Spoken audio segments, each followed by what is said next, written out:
بسم اللہ الرحمن الرحیم۔ السلام علیکم ورحمۃ اللہ وبرکاتہ۔ الحمد للہ حمدا کثیرا طیبا مبارکا فیہ، والصلاة والسلام علی سید المرسلین محمد وآلہ وصحبہ اجمعین، اما بعد۔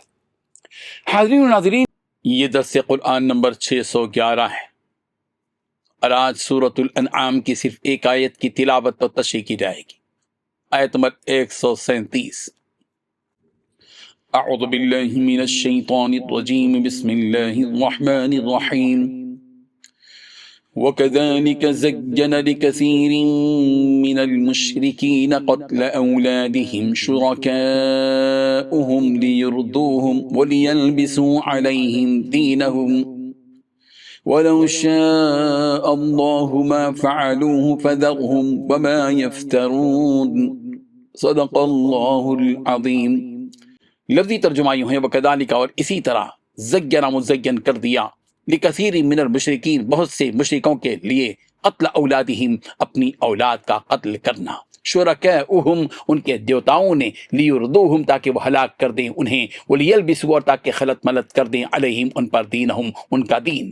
وَلَوْ شَاءَ اللَّهُ، اور اگر چاہتا اللہ تو وہ یہ ما فعلوہ، تو وہ یہ نہ کرتے، فذرہم، لہذا انہیں چھوڑ دیجئے، وما یفترون، اور جو وہ افترا باندھتے ہیں۔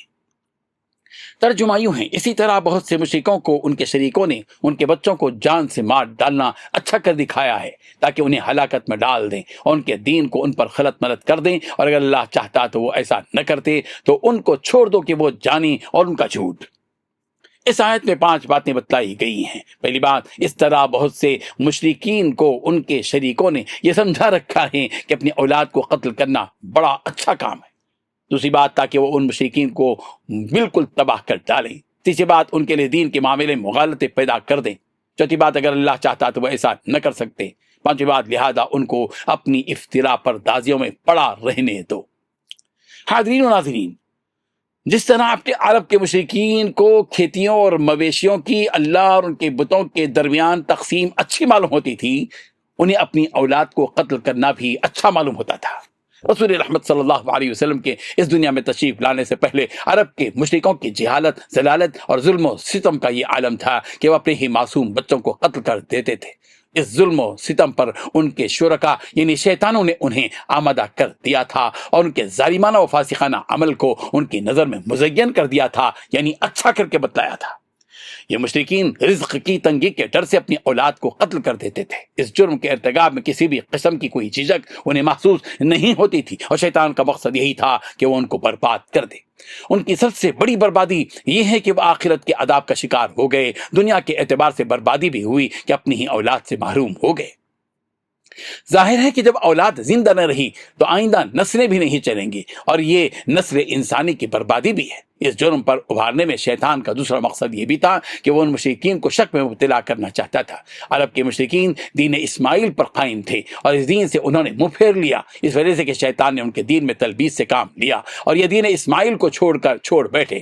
رسول رحمت صلی اللہ علیہ وسلم پر جو احکامات نازل ہوئے، ان احکامات میں اولاد کے قتل کو جرم قرار دیا گیا، اور اس سے سختی سے روکا بھی گیا۔ سورہ بنی اسرائیل کی آیت نمبر 31 میں یوں کہا گیا،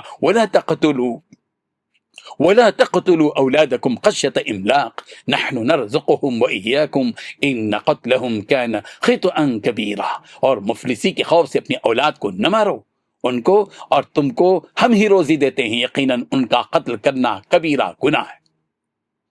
وَلَوْ شَاءَ اللَّهُ مَا فَعَلُوهُ، اس کے ذریعے یہ بات بتلائی جا رہی ہے کہ اگر اللہ چاہتا تو اس طرح کا عمل وہ ہرگز نہ کرتے، اور یہ سب کچھ اللہ کی مشیت اور ارادے ہی سے واقع ہوا ہے، اور اللہ کی بھرپور حکمت کا تقاضا بھی یہی ہے۔ فَذَرْهُمْ وَمَا يَفْتَرُونَ، اس کے ذریعے بتایا گیا رسول رحمت صلی اللہ علیہ وسلم کو کہ جو کچھ مشرکین حرکتیں کر رہے ہیں انہیں ان کے حال پر چھوڑ دیجئے۔ آپ نے اپنا فریضہ ادا کر دیا ہے، ان کو سمجھا دیا ہے، نصیحت کر دی ہے، اس کے باوجود آپ کی باتوں کو تسلیم کرنے کے لیے وہ تیار نہیں ہیں، تو بس آپ ان کو ان کے حال پر چھوڑ دیجئے، ان کی حرکتوں کی سزا ہم انہیں دیں گے۔ رب ذوالجلال ہم سب کو اس قسم کے فاسقانہ، ظالمانہ اور مشرکانہ کاموں سے بچائے، ایمان پر ہم سب کا خاتمہ ہو۔ آمین۔ وآخر دعوانا ان الحمد للہ رب العالمین۔ ڈیلی درس قرآن کو سبسکرائب کیجئے، اپنے تاثرات اور مشورے ارسال کیجئے اور متعلقین کے گروپ بنا کر انہیں روزانہ درس قرآن بھیجیں اور اجر ثواب پائیں۔